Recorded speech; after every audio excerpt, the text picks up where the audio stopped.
उसने ये कहा, हालांकि मैं आपको एक सादा सिंपल हदीस सुनाता हूं, कुरान मजीद को तर्जमे के साथ पढ़ना जरूरी नहीं है, ये याद रख लें। आलिम बने, समझे, फिर पढ़े आप। अगर कोई कहता है कि तर्जमे के साथ पढ़ना जरूरी है, मैं इस जाहिल और इसके जितने बाप हैं कमीने में उन सबसे कहना चाहता हूं, अगर कोई उसका चमचा कड़छा यहां बैठा है वो भी गौर करे, मेरा क्लिप रिकॉर्ड करके प्यो कर लो, उन्होंने कहता जवाब दे। अलिफ लाम मीम, इसका कोई माई कलाल मुझे तर्जमा बताए क्या? यासीन, इसका कोई तर्जमा मुझे बताए? काफा या आइन स्वाद, इनका तर्जमा है? कुरान तर्जमा आज तक कर ही कोई नहीं सका। इसका तर्जमा या खुदा जानता है या मुस्तफा जानता है। भाई नबी पाक ने फरमाया तो कुरान मजीद का एक हर्फ पढ़ता है, अल्लाह ताला 10 नेकियां अता फरमाता, तर्जमे दी तो गल ही कोई नहीं ना है। और कुरान मजीद बुरहान रशीद, किसी जगह पे नबी पाक ने ये नहीं फरमाया कि कुरान मजीद जब पढ़ो तर्जमे के साथ पढ़ोगे तो तब सवाब मिलेगा, वरना नहीं। नबी पाक ने फरमाया जो एक मर्तबा यासीन पढ़ता है अल्लाह ताला उसे 10 कुरान पढ़ने का सवाब अता फरमा देता है। Wake up to reality. अलिफ लाम मीम सॉद। ए नबी, ये किताब जो तुम पर नाजिल हुई है, इससे तुम्हें तंगदिल नहीं होना चाहिए। ये नाजिल इसलिए हुई है कि तुम इसके जरिए से लोगों को डर सुनाओ, और ये ईमान वालों के लिए नसीहत है। लोगों, जो किताब तुम पर तुम्हारे परवरदिगार के हाथ से नाजिल हुई है उसकी पैरवी करो, और उसके सिवा और रफीकों की पैरवी न करो, और तुम कम ही नसीहत कबूल करते हो।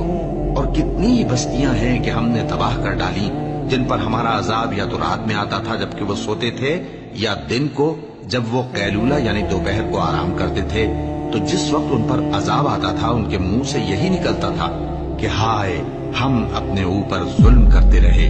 तो जिन लोगों की तरफ पैगंबर भेजे गए, हम उनसे भी पुरसिश करेंगे और पैगंबरों से भी पूछेंगे, फिर अपने इल्म से उनके हालात बयान करेंगे, और हम कहीं गायब तो नहीं थे। और उस रोज अमाल का तुलना बरहक है। तो जिन लोगों की तोलें भारी होंगी वो तो कामयाब हैं, और जिनकी तोलें हल्की होंगी तो यही लोग हैं जिन्होंने अपने आप को खसारे में डाला, इसलिए कि हमारी आयतों के बारे में बेइंसाफी करते थे। अल्लाह ये कुरान में गौर क्यों नहीं करते? अगर ये अल्लाह के सिवा किसी और का कलाम होता तो इसमें वो बहुत सा इख्तिलाफ पाते। और ए पैगंबर सल्लल्लाहु अलैहि वसल्लम, वही के पढ़ने के लिए अपनी जबान को तेज तेज हरकत न दिया करो कि इसको जल्द सीख लो। इसका जमा करना और पढ़ाना हमारे जिम्मे है। सो जब हम इसे पढ़ा करें तो तुम उसको सुना करो और फिर उसी तरह पढ़ा करो, फिर उसके मानी का बयान भी हमारे जिम्मे है। सिर्फ ये मुसलमानों का मौलवी है जो कहता है कुरान बुखारी मुस्लिम डायरेक्ट ना पढ़ना गुमराह हो जाओगे।